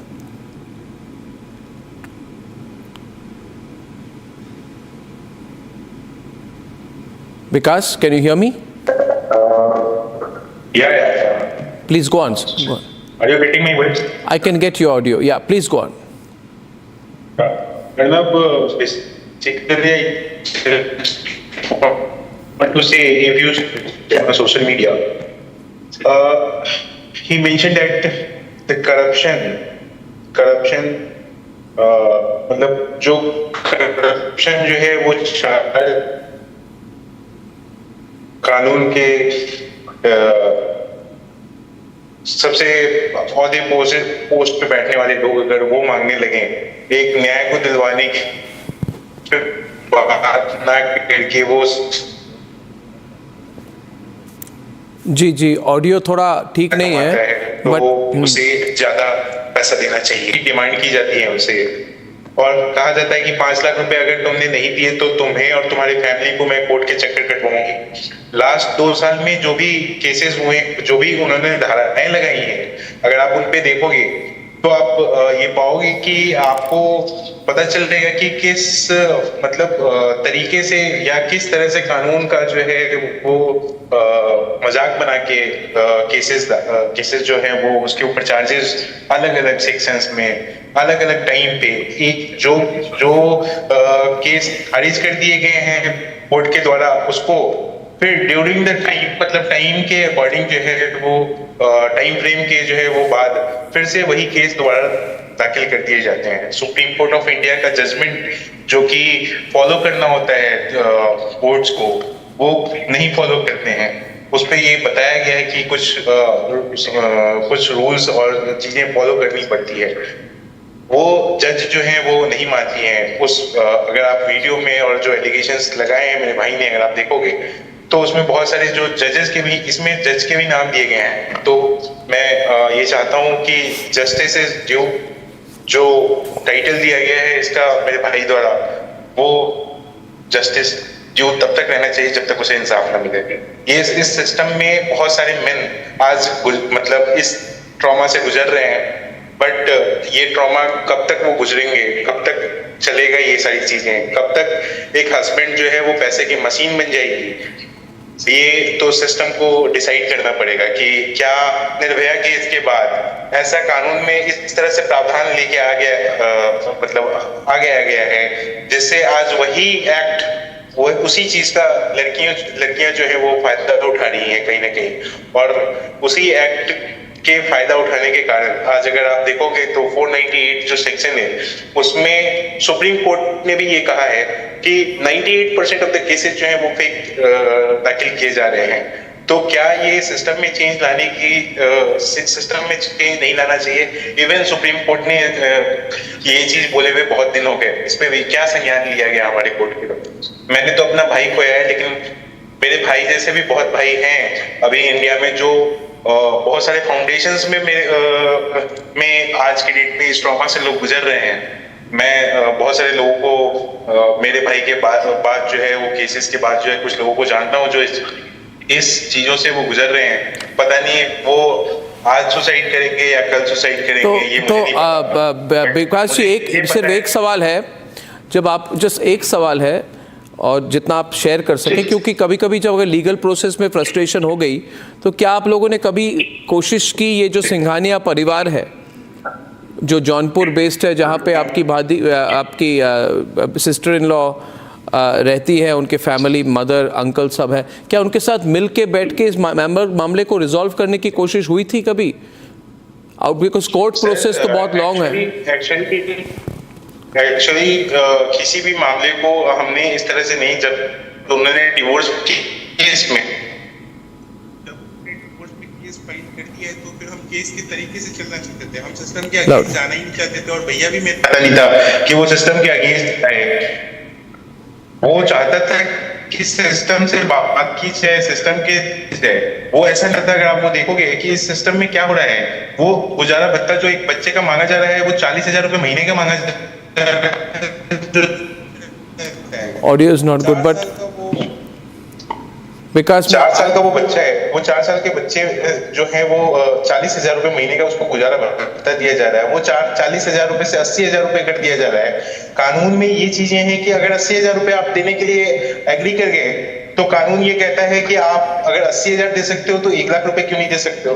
फिर वो 1 लाख रुपए हो जाएगा। 1 लाख रुपए जब आप दे दोगे तो फिर वो कहा जाएगा कि आप इतने कैपेबल हो तो आप 1,20,000 क्यों नहीं दे सकते हो?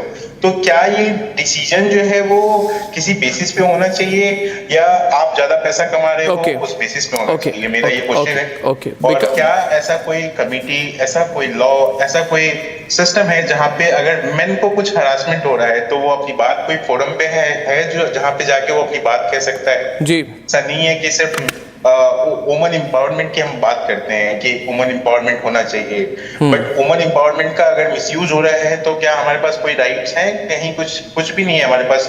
इन इंडिया तो कुछ भी नहीं है कि जहां हम अपनी बात को रख सकते। जी, इवन इन सोशल में अगर बात की जाए तो सोशल में तो खुल के एक मैं कुछ बात भी शेयर नहीं कर सकता है। अगर वो शेयर करता है किसी के साथ तो उसको गलत माना जाता है, गलत तरीके से देखा जाता है उसको। Vikas, thank you very much. फिर से एक बार my condolences to you and your family. Thank you very much Vikas for now Brinda Adige, I was starting with Deepika, now I'm opening the debate. Do men have a right to have any rights? If this had been a woman, and if a woman had committed suicide, facing harassment from her husband's family, and had recounted it like this, and there had been evidence to this extent, people like you would have been shouting from the rooftops about women's empowerment. Why are women's activists so quiet today? Why do they look at men's rights as something which must be denied? or as something which is against women's rights. I'm not against women's rights, but let men have rights too. Brinda. Arnab, men have rights and women have rights. And that's our constitution. And this constitution does not discriminate. Now, women have special laws. And those laws have come about after extensive campaigns, rallies and PILs in court because of the so many socially sanctioned, discriminatory, violent, traumatic practices that women are subjected to. In the marriage home, probably in the biological home, and in the community. That men do not have rights, I don't agree with. No, but that's your position. That's your position. My question is, will all women's activists, and I know I might be very unpopular for saying this today, but I have to speak the truth. Will women's activists say that today the misuse of the Dowry Prohibition Act, Section 498A of the Indian Penal Code is the most frequently misused law in the country? Itna bol de? Yeah, accept kare. Accept. Is it not true? Let me bring in Anil Murthy and Advocate Prashant Medirata maybe. Advocate, what do you think? Prashant, what do you think? Yes, it is the most misused one. Not only the Honorable Supreme Court has said it, the Government of India has agreed to it. They have diluted the effect of 498A. In fact, 498A was so badly misused that on 2nd of July 2014, Honorable Supreme Court passed a judgment, Arnab versus State of Bihar, taking away the sting from 498A. The other women are maybe the actual victims are suffering now because the 498A had to be diluted by a judgment of the Supreme Court. And I very categorically say it in courts that on 2nd July 2014, the sexual orientation of all married men changed to such an extent that now the misuse of Section 377 started. Misuse of POCSO laws started. Men, the interpretation of the women laws, I am saying we love the laws. The interpretation has to be proper. They are being misused and the courts are acknowledging it. Now the next, after 498A, Arnab, now the misuse has started with 377. Luckily, the new act does not have Section 377. But all offences prior to July of 2024, those offences are still being tried under 377 for unnatural sex. The wives have started levelling false allegation after 2nd July 2014 that the husband has committed unnatural sex on me. 98% of the FIRs of 498A after July 2014 have been carrying 377 along with it. To bring back the effect of being put in jail, the fear. And now POCSO is being misused. So this is all those fathers who have got children, especially girl child. The mothers, if they don't want to let the visitation happen, they want a divorce at their terms, the child is used to level false allegations of POCSO. Yes, that is happening. Unfortunately, in this case, Atul, my deepest condolences to his family. In this case, the poor chap had to travel 40 times from Bangalore to Jaunpur.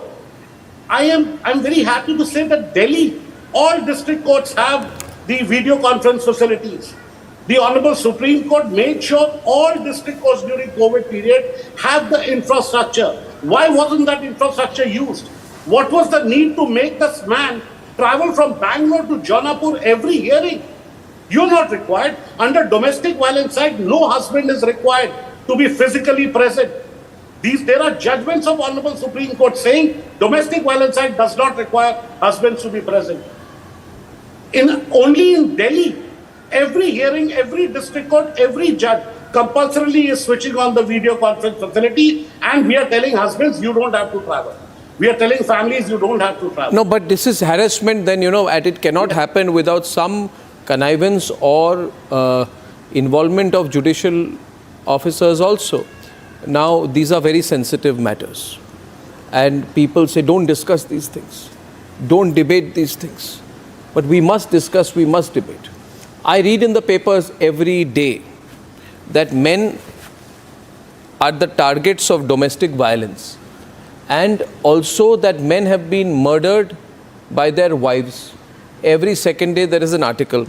Now the question is this: does the Domestic Violence Act, right, which is the PWDVA, does the Domestic Violence Act recognize men as victims of domestic abuse? This is a very important question. Or is there a feeling or an assumption made that men cannot suffer from physical abuse at the hands of their wives or spouses or partners or whatever? Rukmini, can you answer that? Is there a gender bias there? No, there of course isn't any gender bias. And of course, there is. There has been. There is, Rukmini. There is, Rukmini. Yeah, there has one minute. Are men seen as victims? Can a man go to a police station and file a case claiming domestic violence? No, he cannot. And it is 498. Let her answer that, and I'll come to you. Can he? No, Rukmini? of course he can. Of course he can go to the police station, file FIR against domestic violence, mental harassment. Why not? Of course they can file. Okay, she's asking a counter question. One minute. Deepika is asking you something, Rukmini. Under what section can he file for mental? Under what section? However, I agree that women shouldn't misuse and Rukmini, under what section? Rukmini, Deepika is asking you a question. Deepika is asking you a question. Under what section can a man file a case of mental harassment on his wife? Which Indian Penal Code or Bharatiya Nyaya Sanhita? 498A or the 8586 BNS that criminalizes cruelty is only for women. A husband cannot file a case on his wife.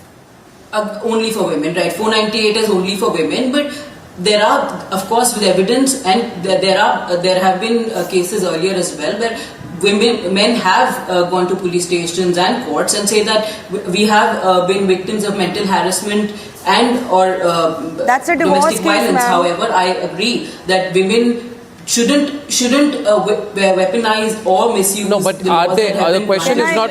Question is not whether. One minute. Can I just we one shouldn't minute. generalize such cases. No, I'm not generalizing at all. What I'm saying here is, and I think there are a lot of people calling tonight, and I'm hesitating to take calls. There are too many people calling tonight. I'm hesitating to take calls because I don't want to carry individual accounts of cases here on my program live. So if people want to come in with general comments, they can, but not otherwise. Question is, can a man file a case if he is the subject of violence? Deepika, and then I'll come to you. Yeah. Arnab, coming to you, just a minute, please. Yeah. Arnab, none of the gender-specific provisions in India allow a man to file a case.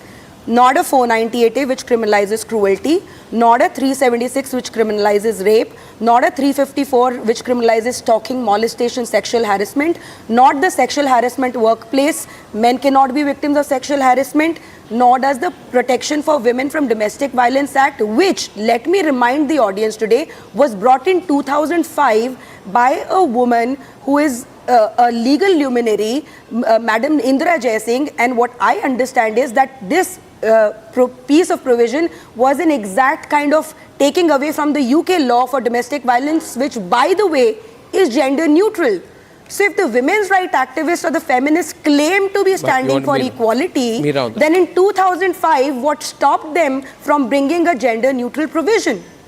So the domestic violence law, the legal position that is there, it's only for aggrieved women. The word uses woman. So I do not deny that. However, that being said, so man cannot be aggrieved. Not under Domestic Violence Act. So a man, or even if there is violence on him, has no case. He can go to the police station. Let's say there is physical violence. There are provisions of hurt. General hurt, but if a woman then says that I will file a 498 case on you, she has a stronger case against it. Not just say is 498 a tougher law? Just 498 is a tougher law. Why is it a tough law? Why is it a tough law? We need to see explain this to me. Sure. A law is being misused.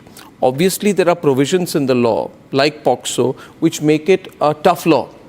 Is it bailable? Is it non-bailable? Are the provisions such that the person filing the case has the upper hand from day one? Can you be frank about it? 498A, first of all, it has lost its sting because of the Anish Kumar judgment. But it has been used a lot. It is being used because it is a stringent provision. We need to see the historical context where women were subjected to a lot of abuse, violence, dowry deaths. In this context, 498A was enacted.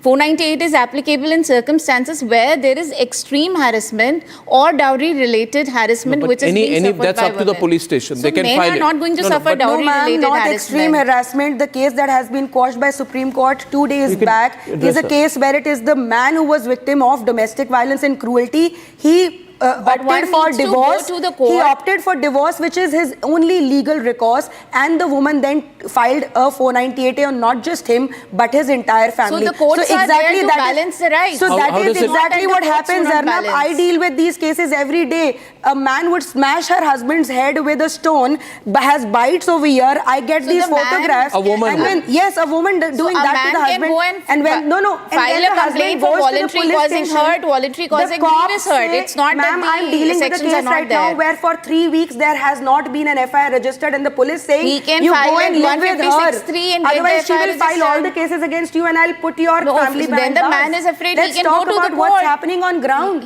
What's happening on the ground? Let's talk about what's happening on. We also have Anil Murthy. Anil Murthy wants to come in here. 50 lakh was demanded from him by his wife. Please, for Arnab. Just one bit here. Arnab, I have spent 20 years of my time. Anil. Okay, to reform the police, I and my teams, and I was a friend of Atul Subhas. I have counseled him for 3 years. I have stayed in his house, in the same place where he has committed suicide. Okay. So let me take a step back rather than making women are misusing men are and all these men was women. Let me take a step back and I'll tell you about the elephant in the room. Okay. See, our legal system and the lawyers and the legal ecosystem, they are highly adversarial in nature. That means any person, man or woman, goes into the legal system, meets a lawyer or the court system, they are provoked. They are goaded into taking some kind of extreme thing, like making extreme demand or filing something which is extreme. This system is enabling. It's not just the lawyers. See, judges can play victim here or the judiciary can play victim here, but they are the part of the same system. And I'll tell you the catch here. This is the insight. And Parliament of India has discussed, and I myself was invited to Parliament in 2011 for the Parliamentary Committee about amendment of 498. So here is the crux of it. You know, we have around 10 laws in India which are to punish people or deter people from filing false. This includes IPC 211, which is a pretty strong law. If anybody files a false case, they can be punished under IPC 211 or BNS 240. Now here is the catch. Our judiciary doesn't want to use this law. They don't use this law. Judges are not following this law. Let me be honest. They are just crying victim and lamenting. What will happen? Parliament of India, Sushil Shinde and Lalu Prasad Yadav ji. Sushil Shinde is Home Minister, Lalu Prasad ji is the Parliament opposition person, right? On 19th March 2013, Lalu Prasad Yadav ji saying in the Parliament, misuse ka kya hoga? Misuse ka kya hoga? In the front benches, and Sushil Shinde says, don't worry. For misuse, there is 211, IPC 211. Parliament is completely aligned. There is law. Parliament has done it. So to deter people, IPC 211 has to be used. However, if any judge dares to use IPC 211, let's say Bangalore, Karnataka High Court Judge, Naga Prasanna, if he starts the proceedings under IPC 211, he will be pressurized by whosoever it is to take it back. So it is the system. It is the system. Why we are making women, men, women suffering, men suffering. Okay, gender-biased law is a different topic. We'll talk about it. Domestic violence is a big topic. Bidirectional domestic violence, that's a completely different topic. We can go there. But the system, like these multiple, like there is no single window system. Man has to go to one court for matrimonial and maintenance, one court for child custody, one court for domestic violence, another magistrate court. So this has been deliberately kept that way. And there is a lot of resistance against the reforms. People like me, we have reformed. People like Deepika, we reformed the system. But Anil, just one word on this case. You said you lived with him. You work for men's rights. Why couldn't you stop him from taking his own life? What support did you give him? Arnab, here is the problem. He was not the kind of, we have a category of people about whom we are afraid they may take their lives. This person, Atul Subhas, is not at all. He's a very jovial person. He's a very practical person. And he's an AI person, and I will sit with him to discuss about those coding, Python, and all those things and all. And he traveled with me to national parks, and he is the last person to commit suicide. He was certainly not in the depression or anything. And remember, in our NGO, we have therapists, life coaches, counselors. We have partnership with Niman's Bangalore. Niman's professors come and give talks. But he's a young man. Yeah, he's a young man. He's 34-year-old. He's working well professionally. He can start his life again. He has done a cold, calculated decision. It's a very cold, calculated decision. Did he speak to you? When did he last speak to you? When did he last speak to you? Maybe a couple of months back, but he has spent time with our other members in the community or prominent members just 2-3 days before he left. What did he say to them? One of the members. What was he saying to them? What was he saying? He was preparing his will. He was preparing his will around 1 month back. He prepared the will. So he has been planning the Google folder where he has kept this particular, all documents. It is dated 31st October. So he had not given any clue to any one of us. And let me put it this way, what was the trigger for him? I'll tell you, he was afraid of a huge alimony liability. It's not 40,000 rupees he was worried about. Once the matter goes to High Court, he takes it or the woman takes it, then he has to disclose all his income. And this person was earning, what a tech person earns in a whole year. He was earning in 1 month what a normal techie earns in whole year. Okay, he was earning a huge salary. Then why would he be worried about giving a good alimony? I mean, the question would also be, if he's earning so much money, earning so much money, he can take care of his parents, he can take care of his son, right? And he can give the alimony. It's not. So then why became the curse? Why? Let me explain. That becomes the curse. See, he was thinking that if he shows his income as 12 or 14 lakhs, not that. he may end up have to pay 1.5, 2 lakhs or 3 lakhs as alimony monthly. How much was he earning approximately? You're saying he earned 14 lakhs monthly? Yes, something like that. That's a huge. No, 1 minute. Just let's be logical here. I'm not making any presumptions on the case, ladies and gentlemen. I'm just going through it journalistically. A person is earning 14 lakhs as alleged here, I don't know, monthly, right? Which means he's earning close to 1.5 crores a year. Okay. Now, if he has to give 1 or 2 lakhs a month as alimony, based on his understanding of his economic situation, why would he not give 10 to 15 to 20% of his earning to support his own ex-wife or wife and son? Right? Is that the question, Meera? 1 minute. Counter questions. True. Counter question. Meera asks a counter question here. Meera wants to say something. Meera, go on. So far as maintenance is concerned, we have some judgments of Delhi High Court which have provided a formula. But if I apply that formula, he would have been liable to pay 7 lakhs a month if he was earning 14 lakhs, and this liability is only 40,000. No, but his argument is, if you see his video... You are missing the insight. Let's hear. Just wait a minute. Don't get technical. Let's go on the basic issue. People are watching the program at a mass level. Yes. Briefly, please. Briefly, I'll answer. See, here is the problem. Let's say he has to pay 1.5 lakhs or 2 lakhs. So that is a 24 lakh liability. But here is the elephant, the whole thing, elephant in the room. A person of that kind of a CTO or a director level position, he may lose his job any time, like 1 month notice, he may lose his job. Okay, and he may end up with a half salary, or maybe, he may not get job. I have a person working in Qualcomm, he lost job recently. Similar situation is... but won't his payout change then? It will change. Won't his payout change then? No. Suppose a person... One minute. Suppose a person earning 14 lakhs a month, and I agree with you, high performance guy at this age of 34 earning so much money must be really good in his job. Suppose he loses his job, as happens in the private sector, and tomorrow he earns only 2 lakhs a month. I'm sure the court will not expect him, will it, Brinda, to pay... Arnab, court will not listen to it. Court will not trust him. Brinda, I'll come to you. Brinda, what's your understanding, Brinda?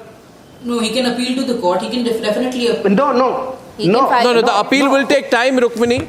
The appeal will take time, Rukmini. Brinda? This is in the family court, Arnab, and there are cases where 3 weeks' time Louder. the judges have given interim orders. Audio. So change of circumstances, on the basis of that, you can always file an File a modification application. No, it doesn't happen. Yes. Judges will say It happens. You can file 127, 125. Louder, please. Meera, you're being too soft. Yeah.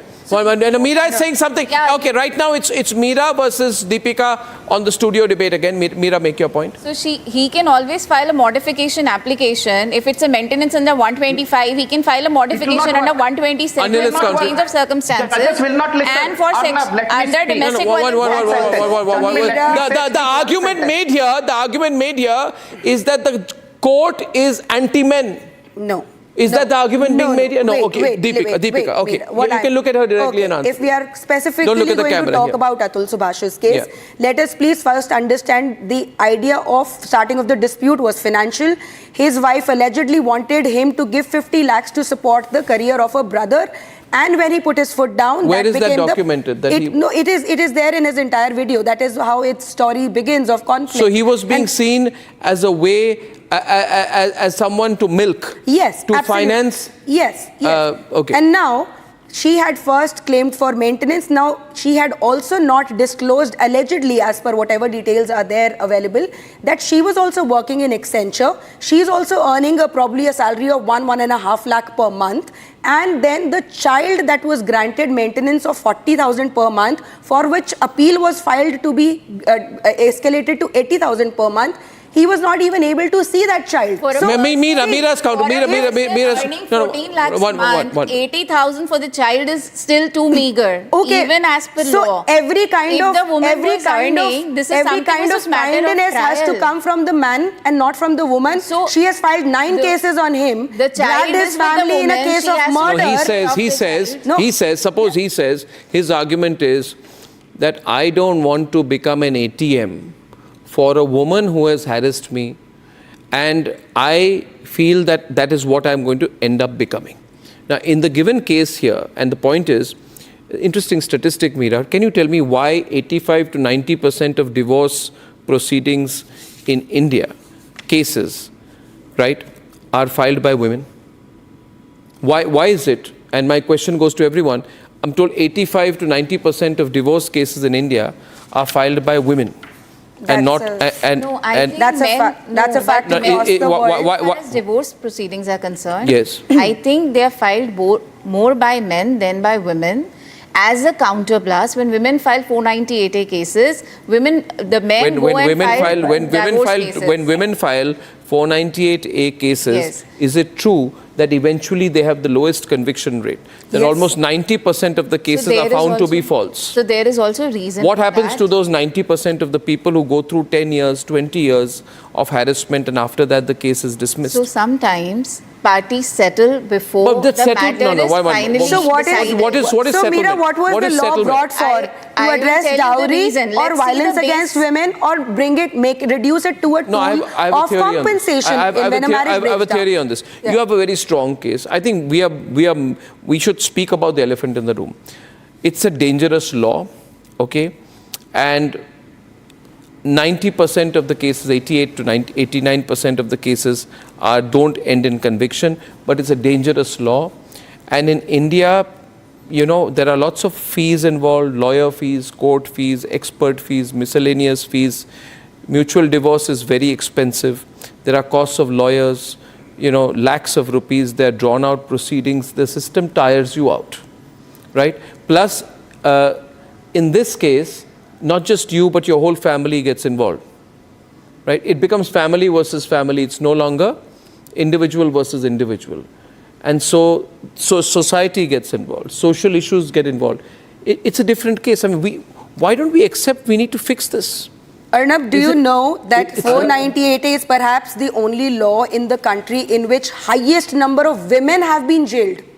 Women have been jailed? Yes. Why? Yes, sisters, Why? Mothers. Anybody who was accused of 498, I've made a documentary called Martyrs of Marriage. Until 2016, there was 5.5 lakh women who were arrested. Brinda wants to say something to you. Brinda? So, Brinda is are saying these not women? Brinda, is this true?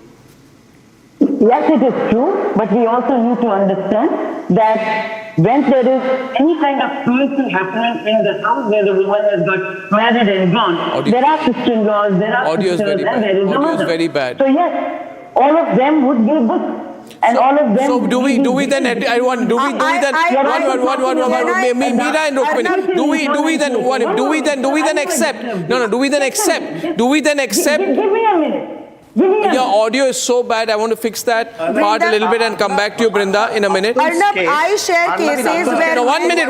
Wait, Anil, yeah. I share cases where when men have done something wrong to women and they get convicted, I celebrate that this monster got punished. He got punished for what he did. I want to ask all the women's rights activists on your show today, Arnab, it has been 40 years of 498A. Tell me 40 women who got punished for filing a false 498A, proven in the court of law that it was false. Give me 40 cases and I will leave this job. Rukmini. No, in many cases, even court today has expunged 498A in many cases. Ma'am, one case law. Please give me name of one case law, ma'am. No, but one case law. In many cases, the court has expunged 498A. Secondly, Supreme Court today only said that women misuse dowry law. So it's not like the court is trying to favor any particular gender here, but there have been many such cases. I cannot cite one particular case, but many such cases where women have been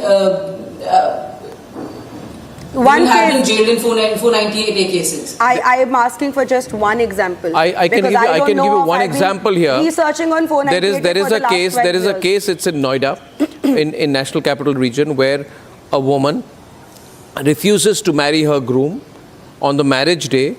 And she says that he wants 12 lakh rupees as dowry and a car, right? And the case goes to court, and the man spends 10 years or more in jail. No, not in jail. In the trial of that case. In the trial of that case. His mother went into jail. His mother went into jail. The family had faced trouble, and later the case was dismissed because of lack of strong evidence. So we are hearing here. See, I think the problem is Rukmini, Brinda and Meera. You know, I very strongly advocate women's rights. But problem is women's rights activists are seeing men's rights as a threat. Then we are not, it's not women versus men, Brinda. Arnab, I just want to share... women do not see men's rights as I'm not saying women. No. If you look at feminism itself, we believe men and women must be treated equally and their rights be respected equally. Yeah. But it is the system that is looking at it like that. Okay, it's a system. System. It's a system. It's a system. Okay, who's can you let one more other person come? One minute. Prashant Mendiratha. After that, I'm coming to you. Prashant Mendiratha. Part of my document. I'll come to you in a minute. Yeah.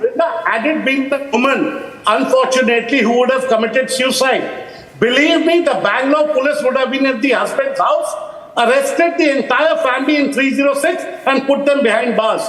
Yes. This is one of those cases. Atul in the video categorically mentions the ingredients of abetment of suicide. There cannot be a more grievous case than this of abetment of suicide. Why is Bangalore police sitting there? And what Mr. Anil said, I will agree only to one aspect. The Bangalore police has registered an FIR on the woman. I'm not taking up for the woman. Brinda ji, after so much of furore, I held the Atul and the video. Brinda ji, Sandeep Paswan from Mumbai. The Bangalore police has filed a Brinda, Deepika is countering you. Let her, Deepika and Brinda on air, please. 1 minute, Deepika. Brinda ji, Sandeep Paswan died by suicide in Mumbai, leaving a 20-minute suicide video blaming his ex-fiancée of extortion and harassment and filing a false stalking case on him. Mumbai police took 2 months to even lodge an FIR. and it's been 2 months that no action has been taken against that person or anybody blamed in the suicide note. 20-minute suicide video, almost this much of evidence that he was an innocent man. We deal with suicide cases every day. Atul is an exceptional case where this has become a news. Otherwise, we know of suicide cases where if the husband's family pressed 306 charges, the wife's family then filed a dowry case and a domestic violence case. Yesterday on debates, Om was sitting from Delhi, whose brother died by suicide. He left a suicide video and his babi has now filed all demand police reforms. Brindaji, I think you cannot need say to, the law has been you need to start pulling women now. Misused by 5-10%. Brindaji, you need to start dilute the law. Brindaji, you need to start pulling enforcers of the law. You need to start pulling women who are playing with the system. They are criminals. Please do not protect them. 10% of women being criminals cannot negate 90% asking for justice. In 2002, Delhi High Court said 498A is being misused. Madam Ranjana Kumari, with a range of feminists, attacked Delhi High Court, broke the Supreme chair. Court did not have all of its information. Yes, she did. Please Google it. It's on fact. 10 cases come there and the Supreme Court will say this kind of statement. You continue to deny that women are taking advantage and you pull up, you ask for judicial reforms. Which is going to harm women. Why are the judicial officials not there to get this investigation in place? Why is the scrutiny department not looking at the cases that come before the court? Isn't it the job of Brindaji, I have in my hand judiciary? What do you have? What do you have? Hold it a report from Director General of Police. Everyone. Madam, please listen to this. Put a false Madam, sheet and send I will tell you, 2024. I am telling you, in 2030, Supreme Court will say rape laws are being indiscriminately misused in this country. I am giving it to you in writing. This is what happened. Just because the court says it doesn't mean that rape laws are being misused, isn't it? Because it is less than 3% Courts are a reflection of what's happening on ground, and this is a report by the Director General of Police Haryana. Supreme Court even refused. One minute. Where one woman. What is she? Meera is saying something to Meera. Meera, louder, Meera. Come on. Supreme Court refused to entertain a PIL when DV Act was being made gender neutral. Somebody asked for a plea. That we asked for a national commission for DV be made gender neutral. National commission for men as well. So if you are saying that, let's get Anil in. Anil. Yeah. See, can I say, the judge said, do you want to make an association for men who may commit suicide? Do you want to create an association for people who may commit suicide? In that PI. But it was to be made gender neutral, but the Honorable Court in its wisdom refused to entertain it. Let me put some fact here. Okay, ladies and gentlemen. Arnab, I just want Ladies and gentlemen, I'm over time. I'm giving you 10 seconds. I'm only giving you 10 seconds, Deepika, because you've been in this for a long time. Riyaz, chairperson, Rajasthan State Commission for Women, said that there needs to be action against women who are filing false rape cases. 40 women's rights activists stormed her office and banged on the table that how can you talk about punishing women who are filing false cases? Well, can I say, women do face brutality of domestic violence, but so do men. Yes. Women do face dowry issues and whatnot, but there are very many cases where men also face that. Yes. Now, the question is this. Are we going to live in a society where laws are same, applicable for men and women? I think it's time. What the Supreme Court is saying is important. Justice for Atul should be followed up. And we at Republic will certainly do that. I thank you for joining me on this very, what you can say, a subject which is not often discussed, and our condolences to the family of Atul. Thank you very much for joining me tonight. The debate on Soros in a few minutes. Thank you. Time for a quick breather. Arnab will be right back with the debate. In the global employability rankings by Times Higher Education UK, only the following 6 institutions from India are ranked amongst the top 230 in the world for having the most employable graduates. IIT Delhi, IISc Bangalore, IIT Bombay, IIM Ahmedabad, IIT Kharagpur and Amity University. Ice बोला था लाने को, लद्दाख चला गया, पूछा phone पे इतना busy क्यों है, तो क्या बोला तू? हाँ, माउंटेन्स वर कॉलिंग। डॉक्टर जहांगीर, उस दिन सनसेट देखने छज्जे पे चढ़ा, टूट गया। हाँ, तो किसने बोला घर की दीवार पे रॉक क्लाइंबिंग करने को? सफीना बदतमीजी। समझ गया। मेरे पास आप दोनों की प्रॉब्लम की मेडिसिन है।